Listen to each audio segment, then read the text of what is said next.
Hi hello welcome back to our channel. ಎಲ್ಲರೂ ಹೇಗಿದ್ದೀರಾ? ನಾವಂತೂ ಸೂಪರ್ ಆಗಿದ್ದೀವಿ. ನೀವು ಚೆನ್ನಾಗಿದ್ದೀರಾ ಅಂತ ಭಾವಿಸ್ತೀನಿ. ಇವತ್ತಿನ ವಿಡಿಯೋ ಬಗ್ಗೆ ನೀವು ಆಲ್ರೆಡಿ ತಮ್ನೇಲಲ್ಲಿ ನೋಡಿರ್ತೀರಾ. ಇವತ್ತು ನನ್ನ ಹೇರ್ ಕೇರ್ ರೊಟೀನ್ ಬಗ್ಗೆ ತೋರಿಸೋಣ ಅಂತ ಹೇಳಿ ನಿಮ್ಮ ಮುಂದೆ ಬರ್ತಾ ಇದ್ದೀನಿ. ಗೈಸ್, ನಾನು ಮೊದಲನೇದಾಗಿ ಕೊಬ್ಬರಿ ಎಣ್ಣೆನ ಯೂಸ್ ಮಾಡೋದು ಯಾವಾಗಲೂ ಅಷ್ಟೇ. ನಾನು ಚಿಕ್ಕ ಹುಡುಗಿಯಿಂದನೂ ಅಷ್ಟೇ ಮನೆಯಲ್ಲೇ ಕೊಬ್ಬರಿ ಇರುತ್ತಲ್ಲ, ಕೊಬ್ಬರಿನ ಅದು ಮಿಲ್ಗೆ ಹಾಕಿಸ್ಕೊಂಬಂದು ಅಂದರೆ ಎಣ್ಣೆ ಗಾಣದ ಹತ್ರ ಹೋಗ್ಬಿಟ್ಟು ಕೊಬ್ಬರಿ ಹಾಕ್ಸ್ಕೊಂಡು ನ್ಯಾಚುರಲ್ ಕೊಬ್ಬರಿ ಎಣ್ಣೆ ಏನಿರುತ್ತೋ ಅದನ್ನೇ ನಾನು ಯೂಸ್ ಮಾಡೋದು. ಬೇರೆ ಯಾವುದೇ ಥರದ ಎಣ್ಣೆ ಆಗಲಿ ಈ ಆನ್ಲೈನಲ್ಲಿ ತೋರಿಸೋ ಪ್ರಾಡಕ್ಟ್ಸ್ ಯಾವುದೂ ಯೂಸ್ ಮಾಡೋದಿಲ್ಲ. ಆಯಿಲ್ನ ಬಿಸಿ ಮಾಡ್ಕೋತೀನಿ. ಅಂದರೆ ಇವಾಗ ಸ್ವಲ್ಪ ಕೋಲ್ಡ್ ಇರೋದ್ರಿಂದ ಗಟ್ಟಿಯಾಗಿರುತ್ತೆ, ಅದನ್ನು ಬಿಸಿ ಮಾಡ್ಕೊಳ್ತೀನಿ. ಯೂಶ್ವಲಿ ನಾನು ಸ್ವಲ್ಪ ಕರ್ಬೇವಿನ ಸೊಪ್ಪು ಹಾಕ್ಬಿಟ್ಟು ಕಾಯಿಸಿ ಎತ್ತಿಟ್ಕೊಂಡಿರ್ತೀವಿ, ಅದನ್ನು ಅಪ್ಲೈ ಮಾಡೋದು. ಆದರೆ ಈಗ ಹಸಿ ಕರ್ಬೇವಿನ ಸೊಪ್ಪು ಇಲ್ಲಿ ನಿಯರಲ್ಲಿ ಇಲ್ಲೂ ಸಿಗಲಿಲ್ಲ, ಅಂಗಡಿನೂ ಕ್ಲೋಸ್ ಆಗಿರ್ತವೆ. ಹಾಗಾಗಿ ಬರೀ ಆಯಿಲ್ನೇ ಬಿಸಿ ಮಾಡಿಕೊಂಡು ಅಪ್ಲೈ ಮಾಡ್ಕೋತೀನಿ. ನಾನು ಫಸ್ಟು ರೂಟ್ಸ್ಗೆ ಅಪ್ಲೈ ಮಾಡ್ಕೋತೀನಿ ಗೈಸ್. ಎಲ್ಲ ಕೂದಲಿಗೆ ಹಚ್ಚೋದಿಲ್ಲ, ಫಸ್ಟು ಬೂಡೆಗೆ ಹಚ್ಕೋತೀನಿ ಎಣ್ಣೆನ. ಎಲ್ಲ ಕಡೆನೂ ನಾನು ಜಾಸ್ತಿ ಆಯಿಲ್ ಅಪ್ಲೈ ಮಾಡ್ತೀನಿ. ಹಾಗಾಗಿ ನನಗೆ ಎಷ್ಟು ಬೇಕೋ ಅಷ್ಟು ಬೇಗ ಮುಂಚೆನೇ ಕಾಯಿಸ್ಕೊಂಡು ಇಟ್ಕೊಂಡಿರ್ತೀನಿ. ಅದು ಸ್ವಲ್ಪ ತಣ್ಣಗಾದ್ಮೇಲೆ ಹಚ್ಕೋತೀನಿ. ಬಿಸಿ ಇದ್ದಾಗೆ ಅಲ್ಲಿ ಕೈ ಇಡೋಕ್ಕೂ ಆಗೋದಿಲ್ಲ, ಎಣ್ಣೆ ಕೇಳಿ ಸ್ವಲ್ಪ ಆರಿ ತಣ್ಣಗಾದ್ಮೇಲೆ ಸ್ವಲ್ಪ ಉಗುರು ಬೆಚ್ಚಗಿರುತ್ತಲ್ಲ ಗೈಸ್, ಆವಾಗ ಬಿಸಿಲೇ ಹಚ್ಕೊಂಡ್ಬಿಡ್ತೀನಿ ನಾನು. ಈಗ ಚಳಿಗಾಲದಲ್ಲೂ ಸ್ವಲ್ಪ ಬಿಸಿ ಅನಿಸುತ್ತೆ ನಮಗೂ, ಅದು ಬಾಡಿಗೆ ಹಚ್ಕೊಂಡಾಗ ತಣ್ಣಗೆ ಅನಿಸಲ್ಲ. ಹಾಗಾಗಿ ಸ್ವಲ್ಪ ಉಗುರು ಬೆಚ್ಚಗಿದ್ದಾಗೇ ನೋಡಿ ರೂಟ್ಸ್ಗೆಲ್ಲ ಅಪ್ಲೈ ಮಾಡಿ ಆದಮೇಲೆ ಒಂಚೂರು ಬಿಡ್ದಿರ ಕೂದಲಿಗೆ ಸಮೇತ ಒಂದು ಹತ್ರನೂ ಗ್ಯಾಪ್ ಇರಬಾರ್ದು, ಒಂದು ಒಣ ಕೂದಲು ಕಾಣಲ್ಲ ಗೈಸ್, ಆ ರೀತಿ ಎಣ್ಣೆನ ಅಪ್ಲೈ ಮಾಡ್ಕೋತೀನಿ. ನೀವು ಇಷ್ಟು ಉದ್ದ ಇದೆ ಹೇಗೆ ಮೇಂಟೈನ್ ಮಾಡ್ತೀರಾ ಅಂತ ಹೇಳ್ಬೋದು. ಇದ್ರ 2 ರೋಸ್ಟ್ ಇತ್ತು ಗೈಸ್, ನನಗೂ ಬೆಂಗಳೂರಿಗೆ ಬಂದಮೇಲೆ ಇದ್ರ 2 ರೋಸ್ಟ್ ಇರೋದು ಈಗ ಸಿಂಗಲ್ ಆಗಿದೆ, ಅಷ್ಟು ಕೂದಲು ಉದ್ರೋಗಿದೆ. ನಾನು ತುಂಬ ಕೇರ್ ಮಾಡ್ತಿರ್ಲಿಲ್ಲ ಅವಾಗೆಲ್ಲ, ಜಾಸ್ತಿ ಆಯಿಲ್ ಆಗ್ತಾ ಇರಲಿಲ್ಲ, ಏನಿಲ್ಲ. ಹಾಗೆ ಕೆಲ್ಸಕ್ಕೆ ಹೋಗ್ತಿದ್ದೆ, ಸ್ನಾನ ಮಾಡ್ತಿದ್ದೆ, ಕೆಲ್ಸಕ್ಕೆ ಹೋಗ್ತಿದ್ದೆ, ಹಾಗೆ ಮಾಡಿ ಎಲ್ಲ ಉದ್ರೋಗಿದೆ. ನೀವು ಈ ಪರಿಸ್ಥಿತಿಗೆ ತಂದ್ಕೋಬೇಡಿ. ನೋಡಿ ಎಷ್ಟೊಂದು ಹೇರ್ ಫಾಲ್ ಆಗ್ತಾಯಿದೆ ಅಂತೇಳಿ. ಅದಕ್ಕೆ ಚೆನ್ನಾಗಿ ಎಣ್ಣೆ ಹಾಕಿ ಸ್ನಾನ ಮಾಡಿ 1 ಡೇ ಬಿಟ್ಟಾದರೂ ಆಯಿಲ್ ಮಸಾಜ್ ಮಾಡ್ಕೊಳ್ಳಿ. ನೋಡಿ ಫುಲ್ ಈ ಥರ ಒಂದು ಕಡೆಯಿಂದ ಎಲ್ಲೂ ಡ್ರೈ ಹೇರ್ ಇರ್ದಿರ ನೀಟಾಗಿ ಅಪ್ಲೈ ಮಾಡಿಕೊಂಡು ಈ ಥರ ಸುತ್ತಬಿಟ್ಟು ಒಂದು ಕ್ಲಿಪ್ ಹಾಕ್ಕೊಂಡ್ರೆ ಸಾಕು. ಒಂದು 5 ಮಿನಿಟ್ಸ್ ಅಥವಾ 10 ಮಿನಿಟ್ಸ್ ಈ ಥರ ಕಟ್ಕೊಂಡ್ರೆ ನಾವು ಹಚ್ಚಿರುವಂತಹ ಎಣ್ಣೆ ಎಲ್ಲ ಕಡೆ, ಇನ್ ಕೇಸ್ ಎಲ್ಲದಕ್ಕೂ ನಾವು ಹಚ್ಚೋಕ್ಕಾಗಲ್ಲ, ಅದು ಅಲ್ಲಿಗೆಲ್ಲದಕ್ಕೂ ಇಳ್ಕೊಳ್ಳುತ್ತೆ ಅಂತ ಹೇಳಿ ಕಟ್ಕೊಳ್ಳೋದು ಗೈಸ್. ಮೇಯ್ನ್ ರೀಸನ್ ಇದೆ ನೋಡಿ ನಾವು ಕೂದಲು ಉದ್ರೋದಕ್ಕೆ ಕಾರಣನೇ ಇದು ಒಂದು. ಬೆಂಗಳೂರಿಗೆ ಬಂದಮೇಲೆ ತುಂಬ ಜನಕ್ಕೆ ಹೇರ್ ಫಾಲ್ ಆಗುತ್ತೆ, ಬಟ್ ಏನಕ್ಕಾಗುತ್ತೆ ಅಂತೇಳಿ ಆಲ್ಮೋಸ್ಟ್ ಎಲ್ರಿಗೂ ಗೊತ್ತಿರುತ್ತೆ, ಇದು ಒಂದೇ ಕಾರಣಕ್ಕೆ. ಇನ್ನು ನಾನು ಅಡುಗೆ ಮನೆಯೂ ಕ್ಲೀನ್ ಮಾಡಿಲ್ಲ, ಒಂಚೂರು ಅಡುಗೆ ಮನೆ ಎಲ್ಲ ಕ್ಲೀನ್ ಮಾಡ್ಕೊಂಬಿಟ್ರೆ ಆಗೋಯ್ತು ಗೈಸ್ ಕೆಲಸ ಇವತ್ತಿಂದು. ಹೆಣ್ಮಕ್ಳಿಗೆ ಅಷ್ಟೇ ಅಡುಗೆ ಮನೆ ಒಂದು ಕ್ಲೀನಾಗಿದ್ದರೆ ಸಾಕು, ಇನ್ನು ಕೆಲಸ ಏನೆಲ್ಲ ಫುಲ್ ಫ್ರೀ ಆಗೋಗುತ್ತೆ. ಇನ್ನು ಬೇರೆ ಕೆಲಸ ಏನೇ ಇದ್ದರೂ ಲೆಕ್ಕಕ್ಕಿರಲ್ಲ. ಸಿಂಕಲ್ ಪಾತ್ರೆ ಒಂದು ಇರಬಾರ್ದು ಅಷ್ಟೇ ನಮ್ಮ ಹೆಣ್ಮಕ್ಳಿಗೆ, ಮೇಯ್ನ್ಲಿ ರೀಸನ್ ಅದೊಂದೇ. ಇನ್ನು ನೋಡಿ ನೀರು ಕಾದಿದೆ ಗೈಸ್, ಸ್ನಾನ ಮಾಡ್ಕೊಂಬರ್ಬೇಕು.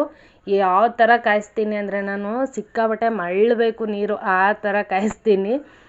ಇದೇ ಕಾರಣಕ್ಕೆ ಅನಿಸುತ್ತೆ ಹೇರ್ ಫಾಲ್ ಎಲ್ಲ ಆಗಿರೋದು. ಏನೂ ಮಾಡೋಕ್ಕಾಗಲ್ಲ, ಊರು ಬಿಟ್ಟು ಊರಿಗೆ ಬಂದಮೇಲೆ ಯೂಸ್ ಮಾಡಲೇಬೇಕಾಗತ್ತೆ, ಹೇರ್ ಫಾಲ್ ಅದೇ ಆಗುತ್ತೆ.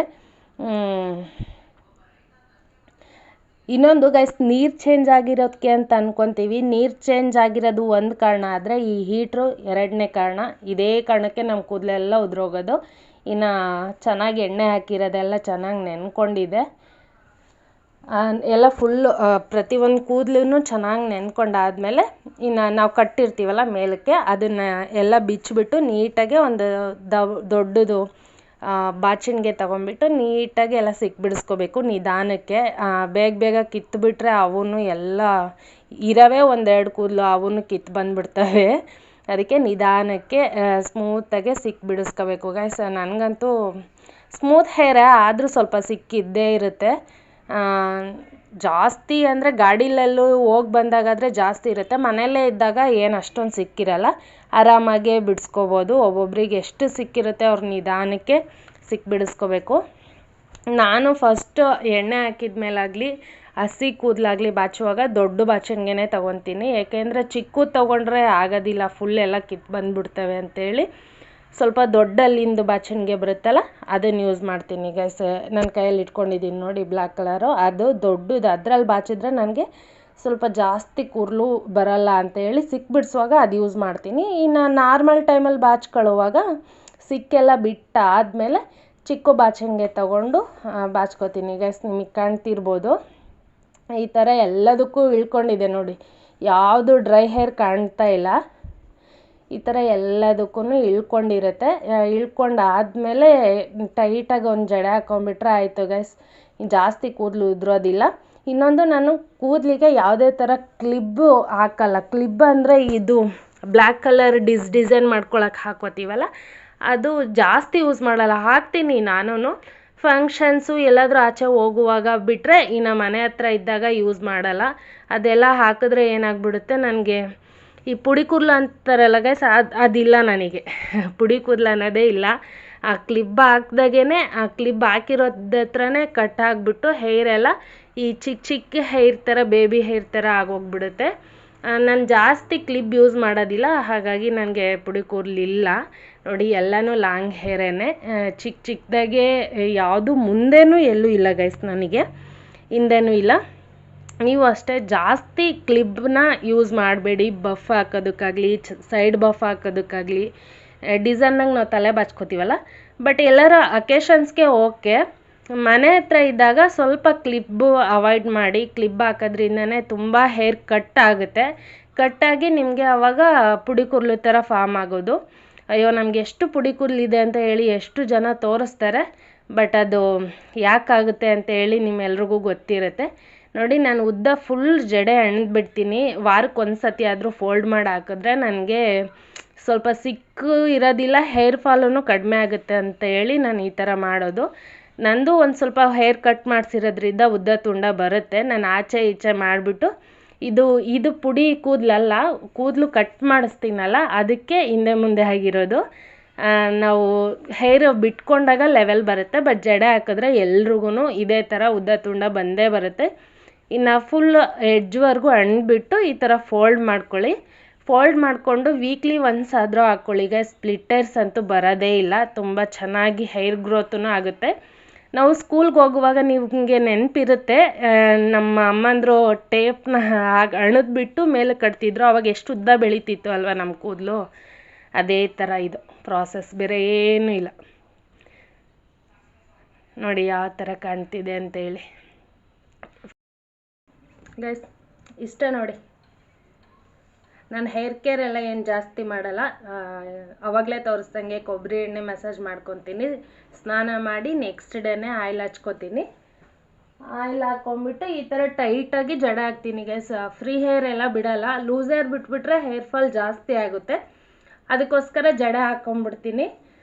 ವಾರದಲ್ಲಿ ಒಂದು ಸಲ ಈ ಥರ ಫೋಲ್ಡ್ ಮಾಡಿ ಹಿಂಗೆ ಹಾಕ್ಕೊಂಡ್ರೆ ಸ್ವಲ್ಪ ಸ್ಪ್ಲಿಟ್ಟರ್ಸ್ ಕಡಿಮೆ ಆಗ್ತವೆ ಗೈಸ್, ಅದಕ್ಕೋಸ್ಕರ ನಾನು ಈ ಥರ ಮಾಡ್ಕೊತೀನಿ. ಫ್ರೀ ಹೇರ್ ಬಿಟ್ಟಷ್ಟು ಸ್ಪ್ಲಿಟರ್ ಜಾಸ್ತಿ ಆಗುತ್ತೆ ನನಗೆ ಎಕ್ಸ್ಪೆಷಲಿ, ಅದಕ್ಕೆ ನಾನು ವಾರಕ್ಕೆ ಒಂದು ಸತಿ ಆದರೂ ಈ ಥರ ಫೋಲ್ಡ್ ಮಾಡಿ ಹಾಕ್ಕೋತೀನಿ. ಓಕೆ ಗೈಸ್, ಇಷ್ಟೇ. ನಾನು ಹೇರ್ ಕೇರ್ ಏನು ಎಲ್ಲರ ಥರ ಆನ್ಲೈನಲ್ಲಿ ಅದು ಇದು ಏನು ಪ್ರಾಡಕ್ಟ್ಸ್ ಏನು ಯೂಸ್ ಮಾಡಲ್ಲ. ಇಷ್ಟೇ ಸಿಂಪಲ್ಲಾಗಿ ಮನೆಯಲ್ಲೇ ಇರುವಂತಹ ಆಯಿಲ್ ಯೂಸ್ ಮಾಡಿಕೊಂಡು ಹೇರ್ ಕೇರ್ ಮಾಡ್ಕೊಳ್ಳೋದು. ಓಕೆ ಗೈಸ್, ಈ ವಿಡಿಯೋ ಇಲ್ಲಿಗೆ ಎಂಡ್ ಮಾಡ್ತಾಯಿದ್ದೀನಿ. ಐ ಹೋಪ್ ಈ ವಿಡಿಯೋ ನಿಮ್ಮೆಲ್ರಿಗೂ ಇಷ್ಟ ಆಗುತ್ತೆ ಅಂತ. ಎಲ್ಲರೂ ಹೇರ್ ಕೇರ್ ಏನು ಮಾಡ್ತೀರಾ, ತಲೆಗೆ ಏನಾಗ್ತೀರಾ, ನಿಮ್ಮ ಕೂದಲು ಇಷ್ಟು ಉದ್ದ ಇದೆ ಅಂತ ಕೇಳಿದ್ಕೆಲ್ಲ ಆನ್ಸರ್ ಸಿಕ್ಕಿದೆ ಅಂತ ಅಂದ್ಕೊತೀನಿ. ತುಂಬ ಜನ ನನಗೆ ಡೈರೆಕ್ಟಾಗೆ ಕೇಳ್ತಾರೆ, ಏನು ಅಪ್ಲೈ ಮಾಡ್ತೀರಾ, ಯಾವ ಶಾಂಪು ಯೂಸ್ ಮಾಡ್ತೀರಾ, ಯಾವ ಆಯಿಲ್ ಹಾಕ್ತೀರಾ ಅಂತೇಳಿ. ನಾನು ಕ್ಲಿನಿಕ್ ಪ್ಲಸ್ ಶಾಂಪು, ಕೊಬ್ಬರಿ ಎಣ್ಣೆ ಬಿಟ್ಟರೆ ಇನ್ನೇನು ಯೂಸ್ ಮಾಡಲ್ಲ ಗೈಸ್. ಇಷ್ಟೇ ನನ್ನ ತಲೆಗೆ. ಒಬ್ಬೊಬ್ಬರು ತಲೆ ಅಂದರೆ ಸ್ಮೂತ್ ತಲೆ ಇರೋರಿಗೆ ಕೂದಲು ಜಾಸ್ತಿ ಬೆಳೆಯುತ್ತೆ ಅಂತ ಹೇಳ್ತಾರೆ, ಅದಕ್ಕೆ ಕೇಳಿದ್ದೀನಿ ಅಷ್ಟೇ, ಬಿಟ್ಟರೆ ನಾನು ಏನು ಯೂಸ್ ಮಾಡೋದಿಲ್ಲ.